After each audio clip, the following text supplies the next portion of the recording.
Turn on the picnic cloud. No hype, no extremes, just what feels right. Trust your body, babe, you do not have to fight. Fat-free food, that's the move. Best says choose what brings you through. Fat-free food, peace in view, no guilt today. Just me. Hello, welcome to Fad Free Food. Hi. I always love the songs that you come up with. Hey, I put in a summary and AI does the rest. It's perfect. Um, so today I wanted to talk about intermittent fasting because inevitably, I feel like we're gearing up for summer. I don't know. There's always some sort of party going on, and somebody's always telling me that they're doing intermittent fasting. Is how we how I came up with this. Um, And I just listen at this point, and it's great to have this platform to be able to bring it back to and say, well, what is intermittent fasting? Instead of just smiling and nodding like I actually do when somebody brings this up in a public setting. Um, it has so many different meanings at this point. Um, it and so one person saying it is not the same as maybe what I'm thinking they mean versus what the person next to them is also trying to do with their intermittent fasting. Um, and it is something that's been studied. There are studies on intermittent fasting and what it does to your body. So there's a couple different ways that I was just going to say that I was hoping to look at it today and then remembered what you said last week where you're like, this is your show, do whatever you want. Um so before we go into it, I wanted to do a little bit of history about fasting. And we touched on this in a previous episode at one point as well. That there's also a lot of religious traditions that involve fasting as a piece of it as well, right? Anything from Ramadan, certain variations on Lent, Yom Kippur. There's like Buddhist monistic practices that involve fasting. So this is not something new. This is not something that got invented recently for usually it's brought up in the world of like the talk about like longevity and metabolic health and like mitochondrial health and things like that. It's not new. This has been around for a long time. But as we've talked about with lots of other things on here, it's been repackaged to be sold to us in a new and different way to make money. So not sometimes you need to question your source. Well, always you need to question your source and see why they're selling this to you. Is it truly something new and different, or is it a repackaging of something that's been around since the dawn of time? Um, it's interesting because uh, somebody will say like, oh, fasting works for me and I lost so much weight, and then you'll have the next person say, oh, fasting is dangerous and um like you're hurting yourself by doing it. And it it depends, right? The answer as always on here is it depends on the person, it depends on the type of fasting that they're doing. There's so much else that goes into it, and in those like religious and traditional practices of fasting, there's also typically guidelines around who should not fast. So even in those settings, they recognize that it's not one size fits all. Um, there are there are differences based on individual need. So I was going to go through actually uh, four different types of fasting that come up when I did a little bit of research. So the most kind of widely acknowledged one, and what a lot of people are talking about when they talk about intermittent fasting, is time restricted eating. So sometimes it's written out as like TRE because everybody loves a good acronym. Um, all that means is that you're eating within a defined time window, which is also general healthy eating. So typically on here, when I talk about general healthy eating, I talk about eating within an hour of waking up, and then every 3 to 4 hours after that, and then stopping eating at least an hour before you go to bed. So that's a time window. That is, in fact, time restricted eating by definition. But what this is typically looking at is closing that time window a little bit. So maybe instead of eating between, I don't know, say you're eating breakfast at 7 a.m. and then your last like snack is at like 8 p.m., you're looking at 13 hours. Maybe you're closing it down to 10 hours or 8 hours of an eating window. It's still extremely similar to general healthy eating. We just love a good guideline, right? People are like children. They do better with guidelines. So if they have something to work within, they tend to be more successful. So if you tell somebody, oh, okay, you need to make sure you eat within this 12-hour window, and I say it that way versus like eat when you're hungry or have 3 meals and a snack, sometimes they just do better. The framing is different and they can approach it basically with more of a reason to say no, right? Is what it comes down to. It gives them a reason to say no and an external something to rely on that allows them to say no. So they can say, oh yeah, look at that's some of them. Yeah. So oh, interesting. I could have made all of these into graphics. This would be so I'm gonna go way too overboard on this. I can already tell. I'm gonna have to rein myself in because I love a good I am infographic. just searching as you're. I'm googling as you're talking.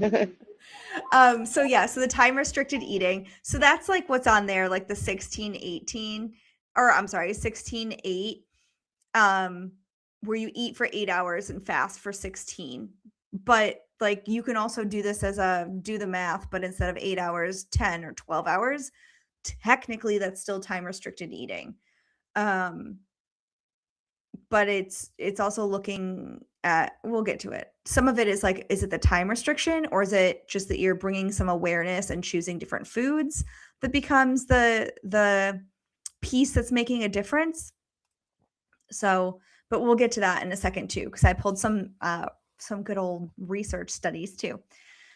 One of the other ones you had up was the 5-2 approach, right? And so that's written out kind of the same way as that 16-8, right? But it means something completely different. That 5-2 approach is 5 days a week you eat normally, which theoretically you're eating like a general healthy diet. You're getting in all your fruits and veggies. Your calories are within a decent spot. You're not overindulging.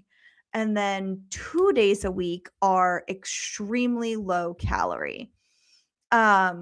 Right. So not necessarily always a full on 0-calorie fast. But what did this come up with? About 500 or 600 calories total. It's based on some work by a British physician called Michael Mosley. And it's still hanging around, but I don't want it's basically creating a calorie deficit over the course of a week. Right. So when we talk about weight loss, what we're typically looking at is a certain calorie deficit every day. And what this did instead is expanded that and looked at the week. So say you want to have, I don't know, say you want to have like a 2,000 calorie deficit over the course of a week. Instead of spreading that out across 7 days, it's piled it into 2 extremely low calorie days, made the assumption you're going to eat normally, so somewhere within reason on the other 5 days, and you see the same thing. Personally, I think that this would be incredibly difficult, and you run the risk of your body getting extremely confused on what you're doing because you've got this day that's like crazy low calorie. It's probably harder to think on those days. It's probably harder to just like find the motivation to move and do things because your body's probably just trying to survive and using what fuel it can muster, either from your fuel stores or from the food you're eating to just function. But it's there. It's one of the approaches.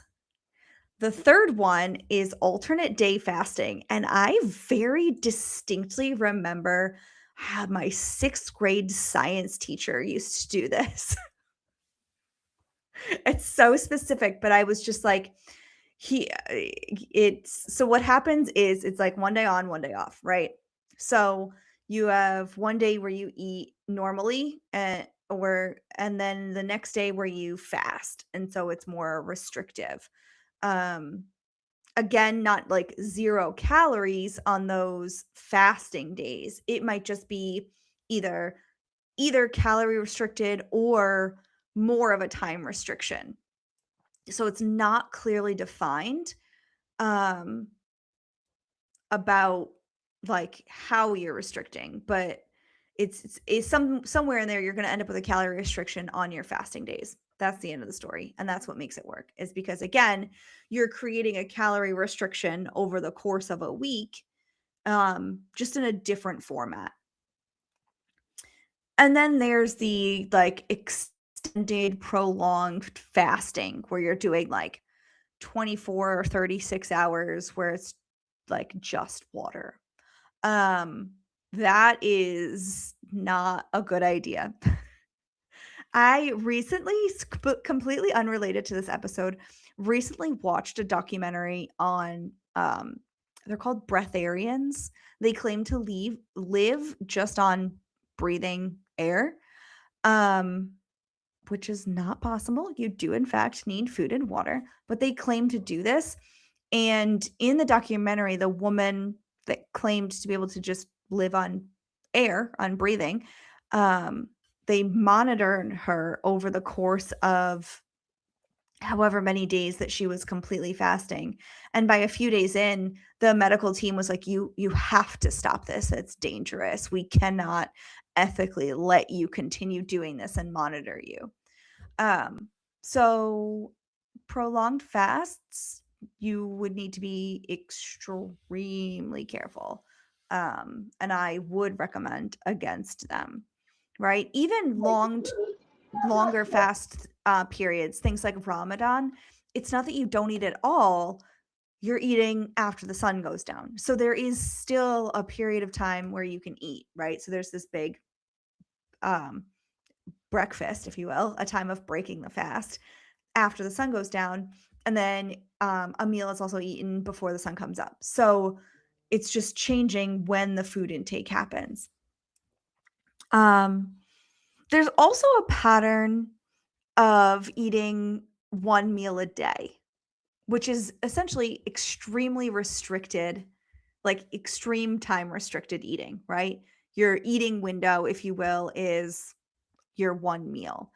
And that's not great. That's where you get into your body's like, oh God, okay, you finally gave me food. Let me store it all. Right? Because it's like, okay, well, when am I going to get it again? We have to remember that our body's function is to keep us alive and keep us running. So it's going to do whatever it takes to stay alive and functioning. Oh, what is this? This is only one meal a day. Yeah. So it's saying that you're going to have this weight loss, you're not going to have cravings. A lot of people claim that when they're fasting, they have like this intense mental clarity. I'd love to know when that sets in, because if I eat one meal too late, I have the opposite of intense mental clarity and like can't think straight at all. Yeah, so it's not. I do this by accident, not on purpose, because No. sometimes I forget to eat because I get busy. The kids get busy, you know. How? Oh my I just gosh. it just goes away. You just get used, you just forget. And I get migraines From not because I eating, don't eat. right? Yeah. Yeah, Mhm. yeah. Yeah, it's not great. Can your body run off of your energy stores? Sure. Does it do well? No. It also again depends on the person, right? So I used to work with a bariatric surgeon. We were looking at people that needed to lose like 400 pounds, right? The excess that they had for their body to run on was far greater than, say, like mine, where I would like to lose another 10 pounds. that is not the excess. That is not going to be accessed and utilized the same way like a large amount of stored energy, right, would be.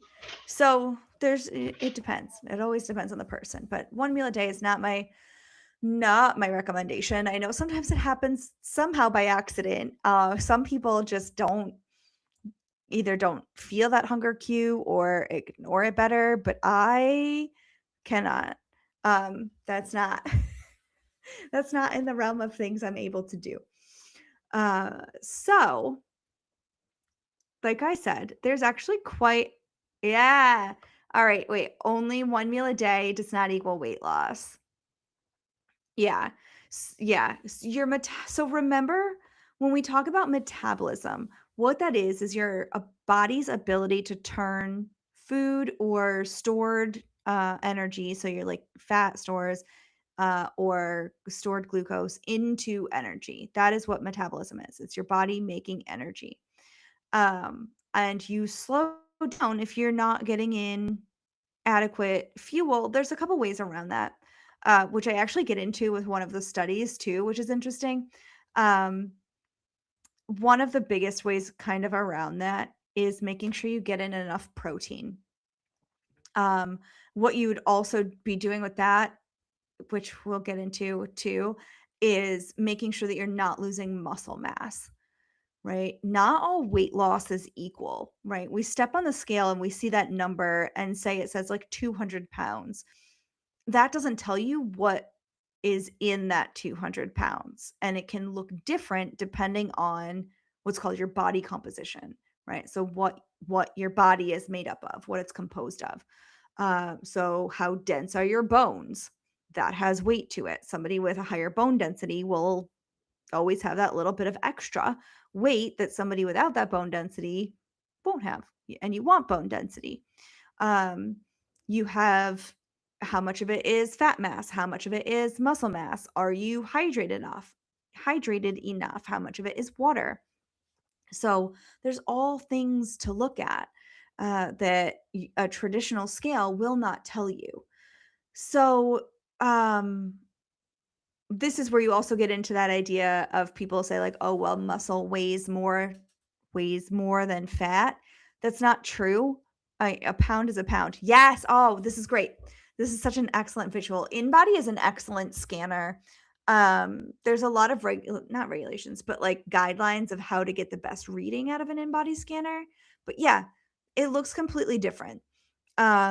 So somebody with more muscle mass, will look thinner but have the same pound numerical weight as somebody with a lower body mass, same weight. So if you can see the visual, you can see these people are both 130 pounds but have a very different silhouette based on body fat. God, I love the ability to do visuals. This is so cool. This is great.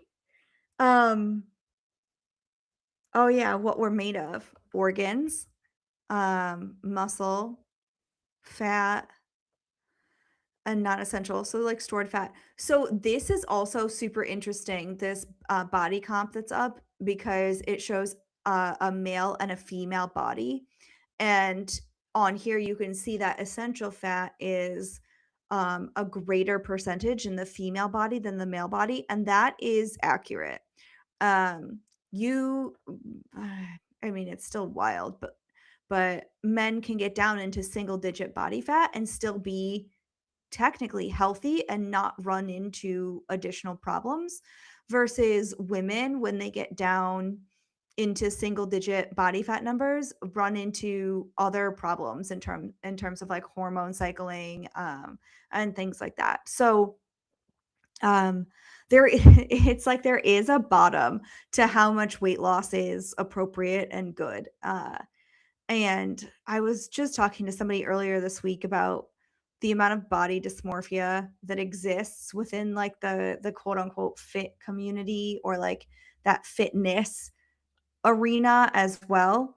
especially if they're starting to get into bodybuilding or figure competitions and things like that. There's a staggering amount of body dysmorphia where men as well as women will think that they are just like enormously fat because their body fat percentage is, in some sort of normal range. But it's what you see around you and what you're comparing yourself to becomes not actually the norm or what is good for your long-term health. You do want some of that fat mass there. Again, there's a nuance to everything, I feel like, in this arena of like nutrition and dietetics. All right. Where did I leave off in my notes? Oh yeah, trials. So there are a lot of trials with time restricted eating or some variety of intermittent fasting with mice, but I skipped that. I'm just going to focus on actual humans. Because a lot of times these studies start with mice and then move to human trials is typically how it works. But so much work has been done on this that I skipped what's been done in mice and just moved straight to, okay, they did that. Cool. It fueled these human trials. Let's just look at the human trials. Also, like humans, I wish. Mice are like intensely controlled, and that's not realistic, right? It's just not. We don't function like a rat in a cage or a mouse in a cage. So this is a 2018 study, was small. It was 8 men, so 8 pre-diabetic men were put on this like time restricted eating, right? How we were talking about just a smaller window of eating. Their window was 6 hours and they were to be finished eating by 3 p.m. for 5 weeks. And the researchers made sure that nobody was in a calorie deficit during this. So they were just trying to look at what would the time restriction do. So there was no calorie restriction, just time restriction to the best of their ability. After the 5 weeks, the time restricted eating group, so the ones that had the smaller window of eating time, showed improved insulin sensitivity, lower blood pressure, and lower oxidative stress markers, which is where you get into like some of that longevity discussion, but no weight change. So health benefits that aren't measured on a scale, which is interesting. And then, I mean, it is a very small study, but those small studies are where kind of the fuel for larger studies come from. And it was interesting. It showed that the timing of the food mattered for what I'll call like health outcomes, right? Because it's not necessarily weight based. That gets forgotten so much. I feel like that your health is not just how much you weigh. You can be a very healthy weight for your height and still have high blood pressure and high cholesterol and diabetes, uncontrolled diabetes. You can still have any kind of heart disease. You can still like all of those things can happen at a healthy weight. Just a lot of those things, your risk increases as your weight increases. So there's this focus on weight reduction to decrease overall risk for other health complications. But they can happen at a healthy weight too. So it's interesting to see that something like the time restricted eating with enough calories, so just looking at the time, can potentially have this benefit. Again, very small. It's only 8 people. But I would love to see something where it's like 300, 400 people, like a really big group. And there's very little diversity in this study as well, which makes it hard to extrapolate to like the general population because this is just looking at pre-diabetic men. That's it. So like, is there a hormonal component to this? Does this change if it's a woman doing it versus a man? Things like that. So that was 2018.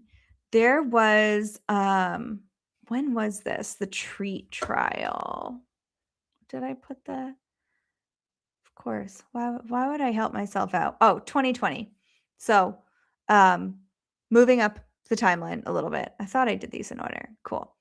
There was what was called the treat trial, and that was 116 adults. So we're getting better with the pool of people. And they did the 16 and 8 time restricted eating or just generally 3 meals a day. And then their time restricted eating was actually later in the day. It was from 12 p.m., so noon to 8 p.m. And it was done for 12 weeks.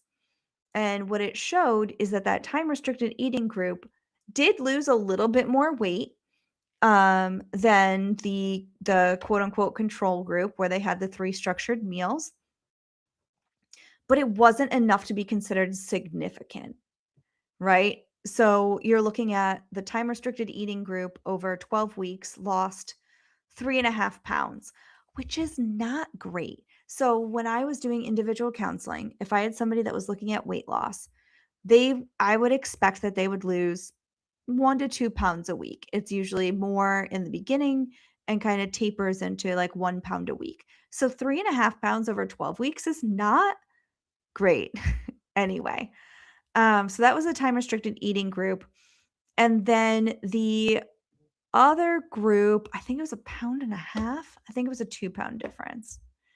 3.5 pounds. Yeah, 1.5 pounds for the control group. So it's 2 pounds difference. 1.5 pounds weight loss in 12 weeks is like not anything. But what was interesting is they took the time to see where that weight loss came from. How we talked about body composition, and I said we'd get back to it. This is where we're getting back to it. That time restricted eating group actually lost muscle mass as well. And this is where you get into what you're eating during that time does in fact matter. If you are going to be seeing weight loss and do some calorie restriction with it, you need to make sure you're hitting adequate protein for whatever your body size is to make sure that you're not losing any of that lean mass. Some of it could have been water weight loss as well. It just was shown to be lean mass, which could be water, organs, muscle, but generally things you're not looking to lose. So it's not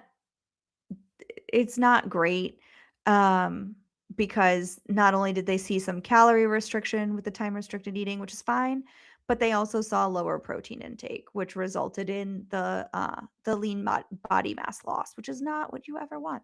You want to lose the extra, not the lean body mass. We want to protect that. And part of the way to do that is to get enough protein. Which I know we've done plenty of talking on protein.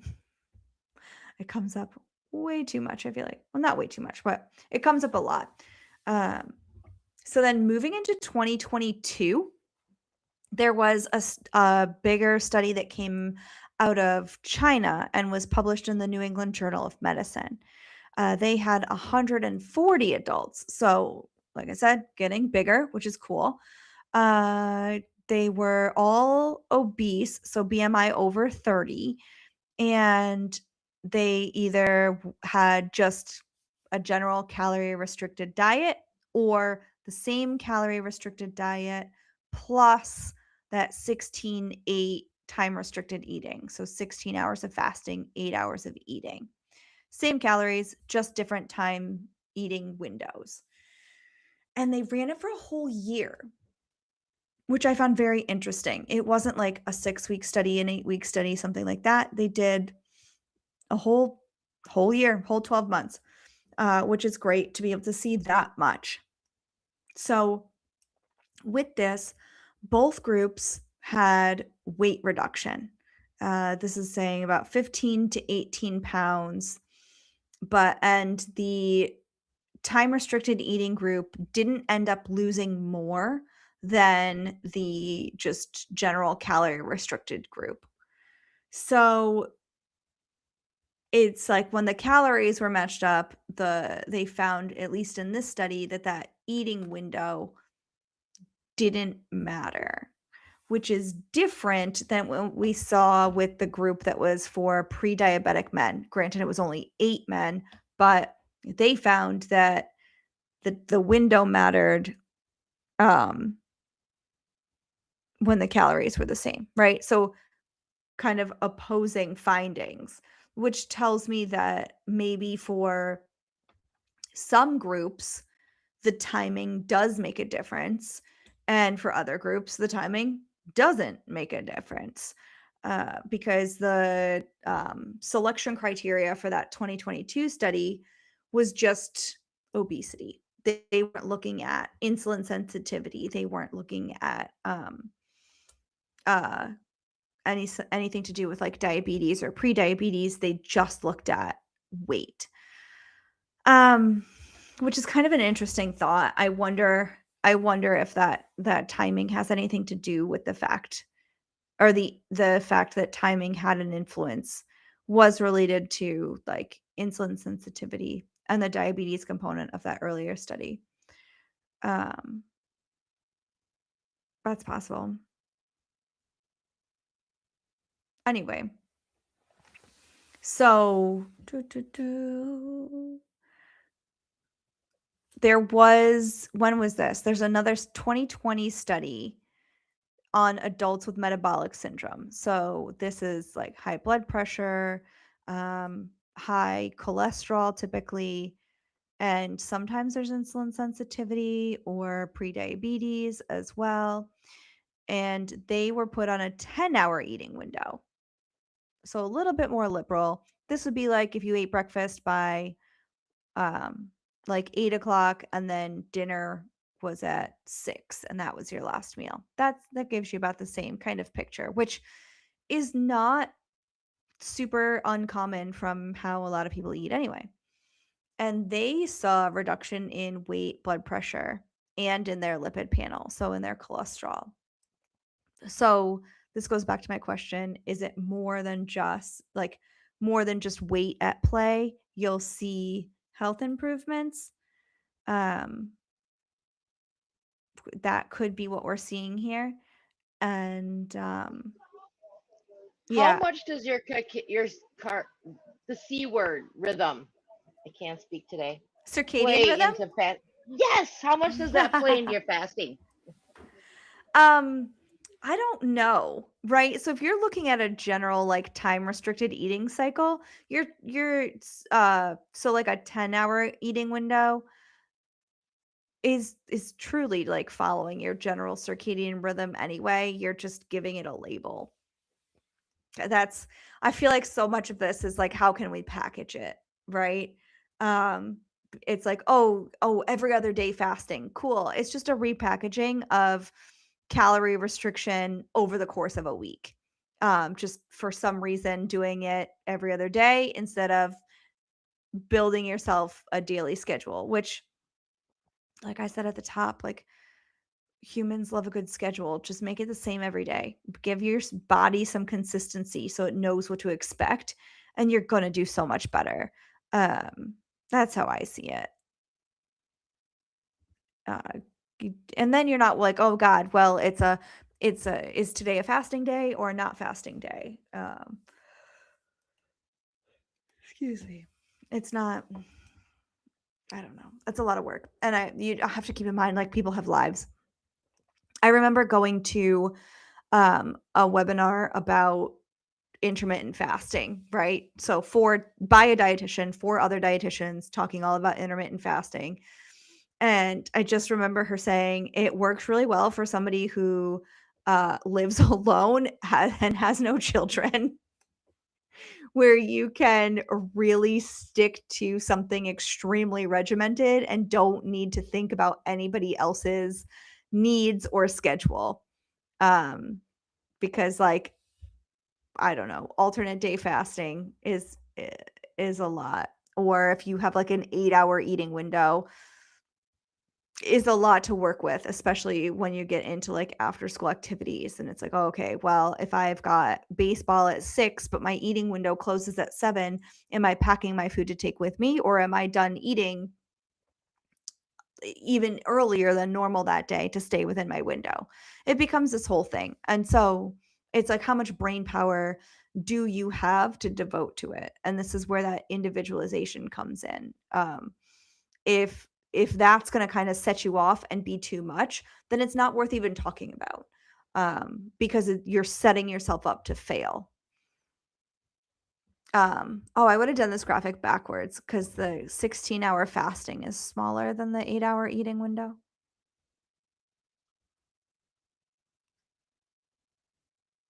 You see what I'm saying? I don't know. But you can't put all the different foods on there. But then it doesn't fit. Where's my inverted pyramid? Oh, I'm hungry. I'm like, oh, that cheese looks good. Um, so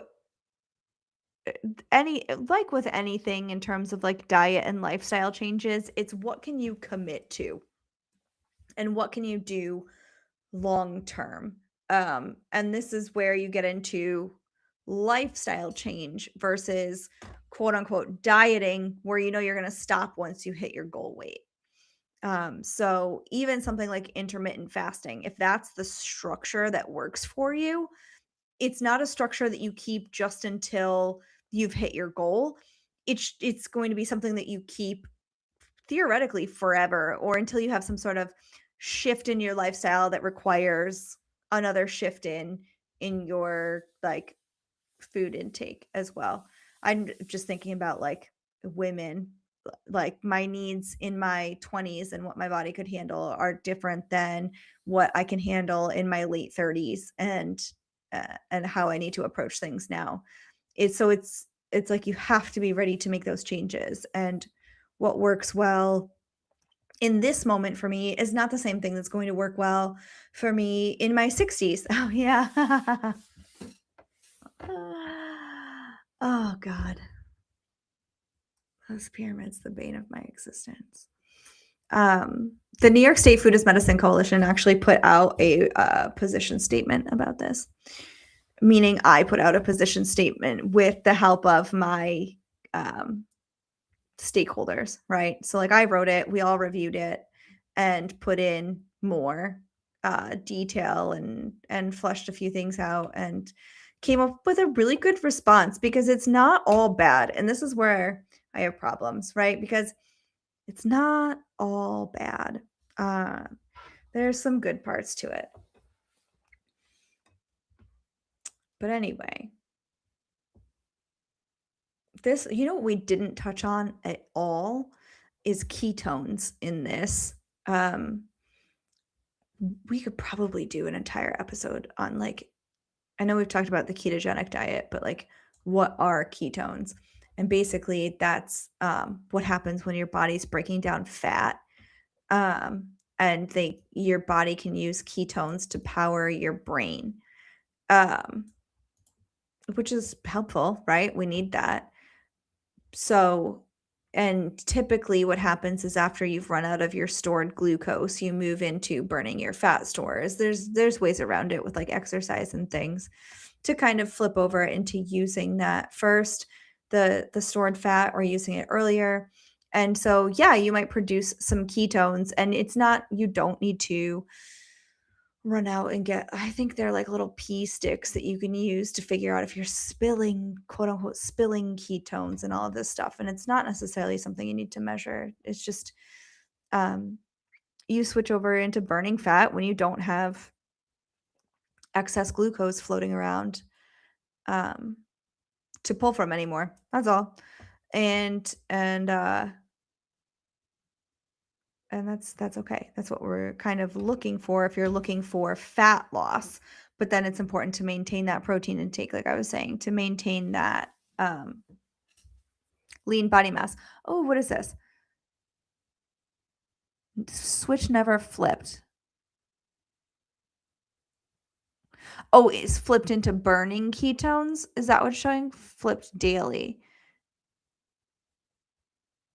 This is interesting.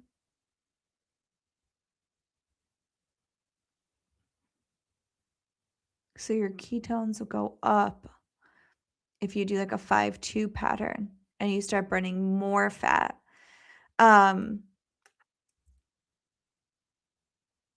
So part of what plays a role in this is insulin. And this is where we start to get into like insulin sensitivity as well. When you're in a fasted state, so even like when you wake up first thing in the morning, your insulin levels are low. So that allows for, and we're talking about like just general bodies, right? Allows for more fat mobilization, and it keeps your cells sensitive to insulin when the food does arrive. If your insulin is chronically elevated for some reason, your body's pumping out more, trying to get it to work. This can kind of happen with like in like a pre-diabetic state, as well as uncontrolled type 2 diabetes, not type 1. Type 1 means you don't have any insulin at all. And it can also happen when you're kind of constantly grazing because your body's reaction is to constantly pump out some insulin to try to put that food away. That can be associated, right, the way that we're using our words, with insulin resistance over time because your body kind of gets like numb to seeing it all the time. So this is probably where some of the like love of time restricted eating comes from and some of the backing of that time restricted eating comes from is this like quote unquote metabolic switch, right? You're giving your time in between your body time in between meals. You're giving your body that longer overnight fast. And that is what's helping to build up insulin sensitivity, and allow your body to also mobilize that fat for energy. So, again, it's not dramatic, it's not fancy, it's not shiny. It's that giving us a framework to adhere to and to refer back to sometimes helps us to stick to the suggestion. And it's, what is this one? Patterns of circulating levels of glucose and ketone following regular meals, three meals and snacks, alternate fasting, and time restricted feeding. Oh, regular meals. Oh, I don't know how to move my face. This one explains a little bit more. Hang on. Move your face. How? Like I'm over the corner of anything you put up.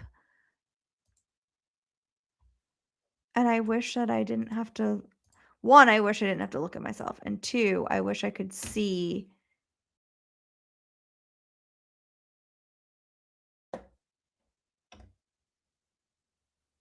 I don't know. So the ketones go up. So we're looking at this as an indication of elevated ketones kind of equate to fat mobilization or fat burning, right? So we see the fat burning increase in that alternate fasting day. We see the ketones increase at the end of day 1 and into day 2, and then flatten back out. And then in the time restricted feeding, we see ketones come up a little bit during day 1, and then they go up again in a little bit in day 2. That's probably at the end of the eating windows. So what we're seeing in any of these is it's just different pathways to the same thing. Yeah, I just can't see A, like where the um what the ketone level looks like in A. Oh yeah, so it's just kind of steady state. It goes up a little bit over time, it looks like. Um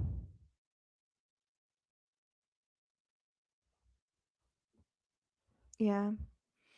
And so if you're somebody that's also concerned about their glucose levels, so like somebody with diabetes, you would want something where you're getting a little bit of these like rolling hills in pattern A, versus this like extreme steady state. You don't necessarily know what that steady state is in some of the other ones. Like, is that a low and then these are crazy highs? So um that might not necessarily be good. So like A or C would be better than like an alternate fasting day. It just gets so individualized is the biggest takeaway, right? There's uh so many other factors that need to be considered when looking at something like intermittent fasting. Not even just your lifestyle and do your kids have baseball, but like, do you have diabetes? Are you on insulin? Would be like a wild factor to play into this, because that's typically dose dependent on whether or not you've eaten. So there's a lot of things that go into this to make sure that you're safe while you're doing it. One of the other things, so there's two interesting pieces to this that also come up with fasting that I feel like I've been hearing more um, recently. So the first is that gut microbiome angle, right? So how does fasting affect your gut microbiome? And do those bacteria that live in your intestines need this fasting time? Um, and there is early research showing that having an overnight fast, so 12 to 14 hours without food, so not as restricted as like the 16 hours of fasting and 8 hours of eating, but just 12 to 14. That gives that gut lining time to repair itself in any way that it needs to and can actually shift the bacterial population in your intestines, so your gut microbiome, to be a little bit healthier. This is where you're getting into the mice studies, though, and not human research. So it looks like it can make a difference in the gut microbiome of mice. That probably translates into humans, but we'll have to see what happens. And it's interesting that it doesn't take a day-long fast to see this result, or even a 16-hour fast to see this result. 12 hours is plenty. So that would be 12 hours of eating, 12 hours without, and you would still see some of this possible benefit to your gut microbiome. So it, again, not flashy, but just knowing that it is enough to make a difference and to be generally healthy, and it doesn't have to be super hard. There's also, as I brought up a couple of times in this episode, that longevity angle. And again, this is research that's been done in, it looks like just everything, just about everything else except for humans. Worms, flies, mice, and primates show that calorie restriction in some form extends the lifespan by 10 to 30%, depending on the species. So there is research that not time restricted eating, but calorie restriction can extend the lifespan. You would need to be very careful with this, because if you restrict it too much, there's also a significant decrease in your lifespan. And this also wasn't done in humans.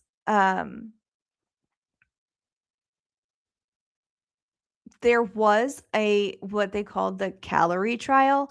It's the comprehensive assessment of long-term effects of reducing intake of energy, calorie.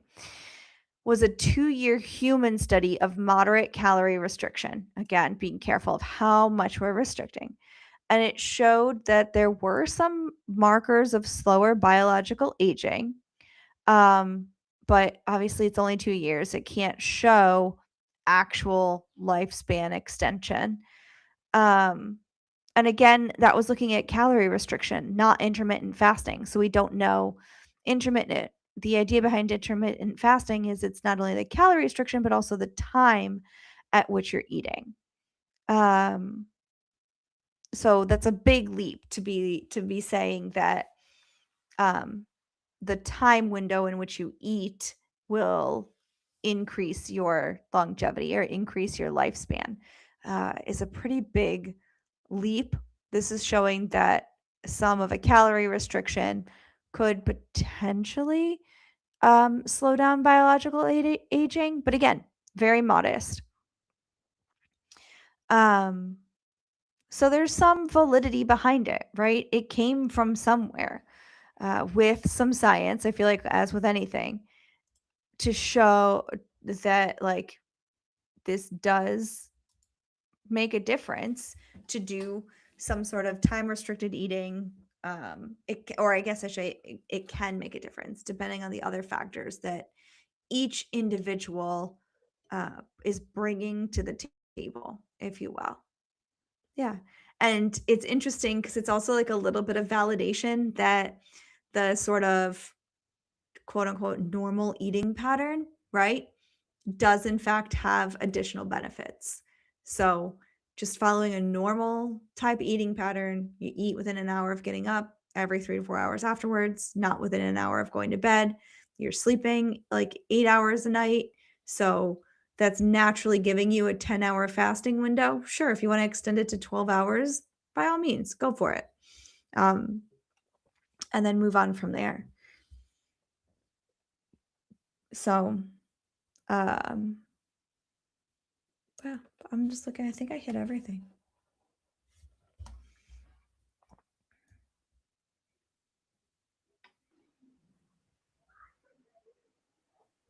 Oh yeah, I guess we should do a little health disclaimer about like who should not fast, right? As I mentioned in the very beginning, there are, even in like religious fastings or cultural type fastings, there's groups that don't do it. And it is recommended right in there against fasting for certain groups.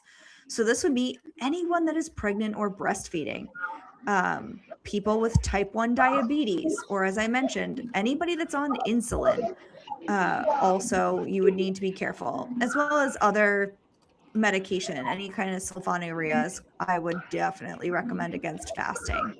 If you are underweight, oh yeah, look at that. Children, literally anyone under the age of 18. Oh, look at that. That's on the list too. You're still growing. Technically, your brain is not done developing until you're 25. So I would even increase that if it was somebody I was like counseling to 25, because you need all of the nutrients. There's so much that your body needs, and you're even going into just like your macronutrient needs, right? Your carbs, protein, and fat are completely different than an adult. Also, and this is interesting too, and I don't see it on there, anyone that is like training excessively hard. And it's interesting because there's so much overlap in terms of people that are doing like intense dieting and intense training, which is where I was saying like that fitness community and fit people, there's a lot of unhealthy behaviors. So people that are doing like a ton of extremely heavy weightlifting or long endurance running, that intermittent fasting is not for you. You need to be eating around your training schedule instead. So it's not, and there's a chance that you're not hitting your specific needs if you're doing any sort of intermittent fasting. And then of course, Oh yeah, gout. Yeah, that's an interesting one. But you'd always want to check with a dietitian or maybe your doctor, but I would recommend a dietitian before starting any kind of intermittent. I would check with a dietitian before you start with intermittent fasting.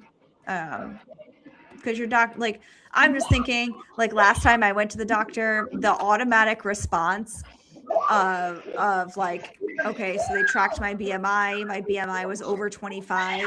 So it automatically puts in my chart a recommendation for a low carb diet. And I'm like, what are you doing? That's not the answer here.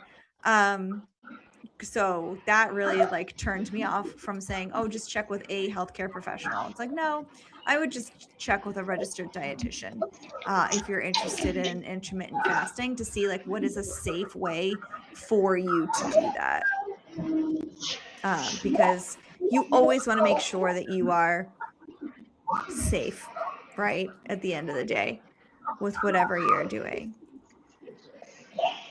So that's it. And we can't forget the elderly. Oh, true. Yes. So people that are older, so typically when we say the elderly, we mean like over 65. So just like with children, your needs change over 65. And actually the guidelines for what is considered a quote unquote healthy BMI are different over the age of 65 as well. So intermittent fasting is probably not for you. And typically, the elderly over 65 are exempt from religious fasting as well. And ironically as it is, a lot of this fasting information came from the Ramadan stuff. Well, it's a great way to study a population. They're very big on, who fasts, who doesn't, the Yeah, healthy way to fast during Ramadan. they're trying to keep people safe while they're doing it. Like that's yeah. And then And the some other other big thing is just because it's safe for you, it is never safe to put your kids on restrictive diets. no. But two, it may not be the safe for someone else. What is set for you does not mean it works for everybody. Yeah. And it's there are things to kind of look for if you are doing it to know that hey, it's actually not for you. If you're suddenly like super sleepy while you're doing it, or you're getting really cranky, or you can't concentrate, or you're somebody that works out and suddenly your normal workout feels way harder than it should. If you're suddenly cold all the time, those are ways that your body is trying to tell you that this is not for you. And it's always just good to listen to your body because, like I say, it's just trying to keep you alive. That is its only purpose. That's it. It's just trying to keep you alive and hydrate, right? So, in all of this, what I thought was interesting is that those fasting times, you can still drink water. Um, you can still avoid being dehydrated, which is always a really good way to go. So that's it. That's all I got. Yeah.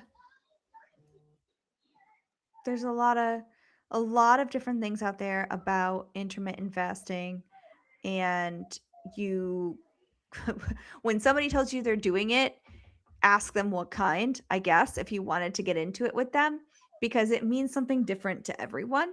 And as always, like Mary said, just because it works for one person doesn't mean it works for you. And so make sure you're being safe if you do choose to do it. I kind of do a version of this. I eat breakfast at 8 and then I usually don't have anything after dinner, so I'm usually done eating by like 7. I was thinking about this, like writing up the notes for the episode. So I guess in a way I'm doing a time restricted eating because there's only probably like 11 hours a day where I eat and then 13 hours where I fast. So if you wanted to put it in that framework of time restricted eating, my just like normal routine could be like quantified into a time restricted eating pattern, but not, and I don't graze. I have like distinct meals and snacks, right? Allowing your body that rest period in between. Well, we all fast when we go to bed. Exactly. Yep. Nope. You wait. We're almost done. But well, thank you all for listening, and we'll do it again next week. Yes, ma'am. All right. Have a good Bye. day. You Bye. too. Bye.